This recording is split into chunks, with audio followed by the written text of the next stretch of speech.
So in this episode, the Discovery crew has to evacuate to the Enterprise, and we finally get all of the fan service shots of the Enterprise interior that we wanted. We get to see the crew with all the original uniforms, we get to see the turbo lift with the handles. That was my favorite thing to see. And we get to see the bridge. I think the way they redid the bridge was pretty great. The shape is pretty much right, it looks a little bigger, but not a whole lot. The captain's chair is almost identical. There are the colorful little buttons on some of the consoles that I heard were borrowed from a fan film set. There's the retractable helm viewer, there's that thing that Spock sometimes looks into. There's a guy with one of those Uhura Bluetooth earpieces that looks pretty much like a contemporary Bluetooth earpiece now. There was the plaque near the turbo lift that's pretty much the same. The meeting room looks pretty cool. They have those three-way screens that were in the original series. And the doors and torpedoes and bridge have a bunch of the old sound effects. It wasn't exactly how I would have redesigned it though. It looks like there's this walkway in between where the turbo lift is and the rest of the bridge. What's that about? The hallways have those grates, which are a nice touch, but they're still a bit too complicated looking. If I were redesigning this stuff, I would have kept the overall shape of things the same and just added some texture. The showrunner, Alex Kurtzman, says that the show is going to align more with canon by the end of the season,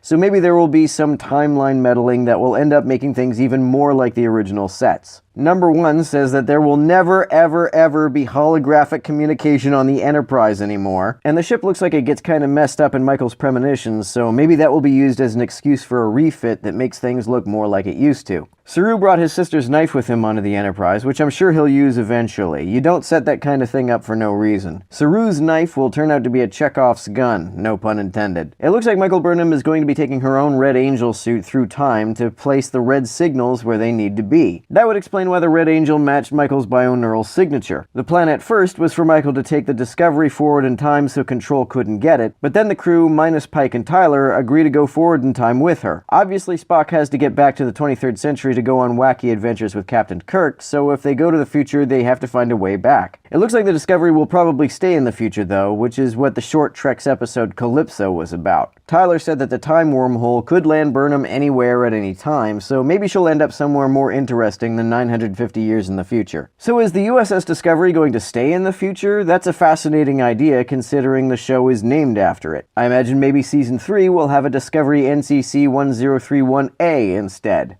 It looked a lot like Stamets and Culber were going to get back together, but now it seems like Stamets wants to move on with his life. I hope that doesn't mean that either of them is leaving the show, but Culber says he's going to transfer to the Enterprise. So Poe, the Queen of Sahia, says she's going to stay on Discovery when it goes into the future, which I guess is why nobody finds out how to recrystallize dilithium. Sarek and Amanda show up because Sarek and Burnham's Katras are connected, I guess. I hope it doesn't turn out that the timeline gets changed up such that Burnham was never actually raised on Vulcan, but Burnham saying goodbye to Sarek and Amanda would take on an extra meaning if that turned out to be the case. Giorgio says that she's from the Mirror Universe, and Pike plays coy, like he doesn't know what that is, but really does. I imagine he was probably briefed about it when he was briefed about Lorca. I wonder if he therefore knows about all of the war crimes she's committed. Tyler says there's something he has to do, which probably means that he has to rally the other Klingons to help out. If they do screw around with the timeline, I hope they fix the fact that the Klingons don't have the augment virus when they're supposed to have the augment virus.